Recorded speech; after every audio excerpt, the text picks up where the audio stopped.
Hello, hello. Welcome to the day 5 of the Clarity and Prioritization Challenge. So, today we are going to dive into a bit of the basics of neuroplasticity and how it fuels our growth. So, today's lesson is more conceptual and teaching based, so you can listen to it as a podcast if you want to take a walk or something that's good for you whilst you're listening. So, neuroplasticity is what makes change and progress possible.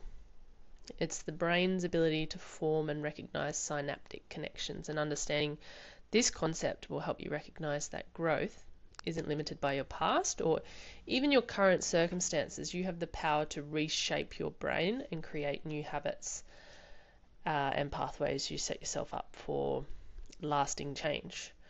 So you could think of neuroplasticity like carving a path through a dense forest. The more you walk that path and the more you clear it, the easier it becomes to walk through. So our brains, they want to conserve as much energy as possible. So every thought that we have or action that we take, it creates this path in the brain, and it becomes easier and easier to continue to take that path and just cut more of that path and squash down that path than to go and cut a new one. So these paths turn into really well-worn roads, and our brain will just automatically take them, even if it wasn't the best path to cut originally. So you see this all the time, like people are stuck in kind of childhood habits and things, that might have been the best option for their brain at a time when they were a child, to take that option to eat that snack, to form that habit. And it's just become so well worn over time that it's really hard to break out of that, because it's just such a well worn road. It's just easier for your brain to take it. Once you have an understanding of that, then we know then with intention and practice we can actually cut new paths and more effective paths as we learn and mature, and we can also turn those paths into well-traveled roads, which will make it easier and easier to think, feel, act in ways that would align with our goals, and it will become increasingly easier over time as we continue to use those paths. So the message today is simple but powerful. Our brain is designed for growth, and it's designed for change. In understanding that, the concept of neuroplasticity, you'll gain insight into how you can create new habits, break old patterns, and really design a mindset that's aligned with the person that you're wanting to be. So by the end of today's session, you'll have a clear understanding of how consistent and intentional actions can literally reshape your brain and support your growth. Your brain is a dynamic system. It's not fixed. Every time you challenge yourself, when you learn something new, or even just change a routine, you're prompting the brain to form new neuroconnections. That's why, contrary to what some people want to tell themselves, people can learn new skills and adapt to change and recover from setbacks at literally any age. So small changes add up. One of the amazing things about neuroplasticity is that small, consistent changes have a lasting impact. So if you think of it like planting a seed, one seed might not seem to be much, but if you nurture it and do that consistently over time, it will grow into something really significant. And by committing to even minor adjustments, you're creating new paths in the brain and making it easier to keep kind of growing in the right direction. So just as we can create new pathways, we can break old ones. So by consciously choosing different responses, for example, if you're in the habit of something like self-doubt, however that shows up for you, you can gradually replace those thoughts with better and empowering ones. Over time, those self-doubt pathways will be weakened, while the positive self-belief pathways will be strengthened. They'll become easier to take, and then in turn that will make it easier to empower yourself more naturally, because the self-doubt pathways will start to become overgrown and harder to take. You could think of a similar analogy, like imagine your brain is like a field of snow when you walk the same path over and over as a trail forms in the snow, making it easier to walk that same way. But if you decide that you want to walk a new direction, at first it's like pretty difficult when you do it, but when you do it repeatedly, a new path is going to form, right? So that's what neuroplasticity is. It allows you to make new paths, and with practice and consistency, those paths become your default in thinking and acting, and the old paths that you're no longer taking, they'll be covered over with snow again, and they'll no longer be an option unless you decide to take the steps to make a path again. So here's some simple steps to harness this understanding of neuroplasticity into your growth, right? Number one, set clear intentions. Identify the habits or thought patterns that you want to strengthen. Like you might want confidence in a certain area, you might want resilience. You got to be really clear on what you want, and then that will make it a lot easier to practice consistency. Number two is to practice consistently. So your brain responds to repetition. If you want to build a habit, have an alarm set daily.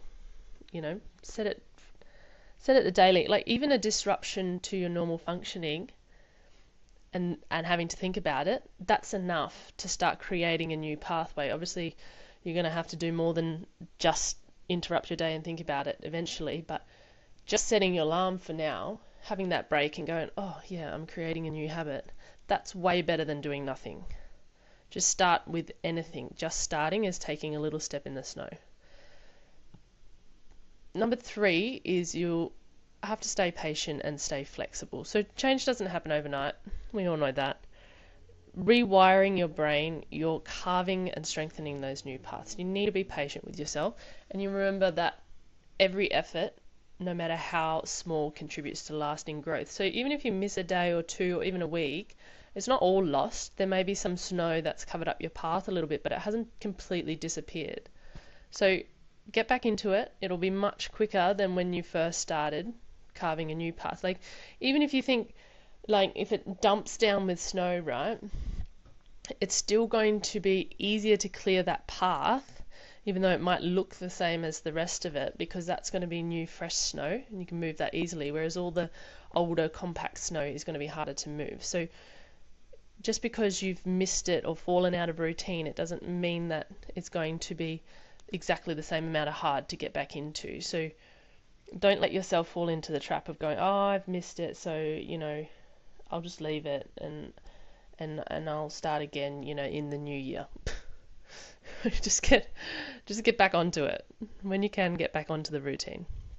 So the practical exercise for today is similar to yesterday, but not as long. It's just going to do a short exercise to start engaging your brain's neuroplasticity with a conscious intention. So this is called future pacing. You want to be imagining yourself doing that behavior or thought, and once you start getting a habit of this future pacing, whenever you want to do something, your brain will start opening and finding ways to create those pathways before you've even done anything about it. So thinking about things with intention, doing a visualization of doing that thing, creating that habit, are actually already starting to strengthen those pathways. So they've done studies on, like, they got groups of people doing darts and basketball, and they compared those two groups over 8 weeks or something. These people were practicing like shooting 3-pointers and shooting a bullseye. Each group was exposed to the activities originally, so that their bodies and their minds and their brains had like an idea of what they're doing.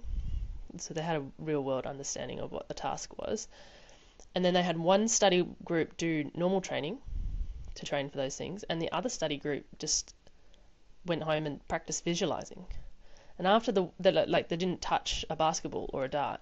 And then after the 8 weeks, the visualization group was actually more accurate on average than the group that had been practicing consistently in reality.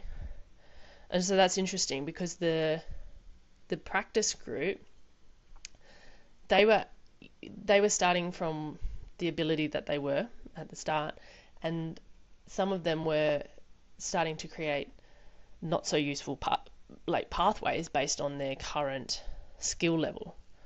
And then as they improved, they had to then repave these new pathways and get used to actually getting it correct. Whereas the visualization group from the start was consistently just paving the same exact pathway. So that's interesting, something to think about. Obviously, there's a point where you have to be in reality, and people will outperform the ones who are just visualizing in reality after a certain amount of time. But it is a really interesting thing to think about. And like in the power of doing this visualization. So if you're combining the two together, it's super, super powerful. And take a moment to think about a small action or thought shift that you would like to implement consistently that aligns with your goals.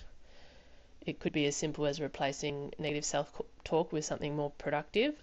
Like, this is not toxic positivity. Like, you don't want to bang on to yourself about things that you can't do or you haven't achieved yet. That's not what we're talking about. We're talking about practical, empowering things that are actually going to be useful. So, for example, you could have, like, each time I fail, it gives me feedback and data on what doesn't work. Or you could have, like, making mistakes is essential for my growth. So it's a reframe to something useful rather than, you know, if I fail, the world's ending, or it's the worst thing in the world, or whatever, you're a piece of shit, or whatever it's telling you at the moment. Like, that's not very empowering. So change it to something that's useful. Don't change it to something that's toxic and not true just to be positive.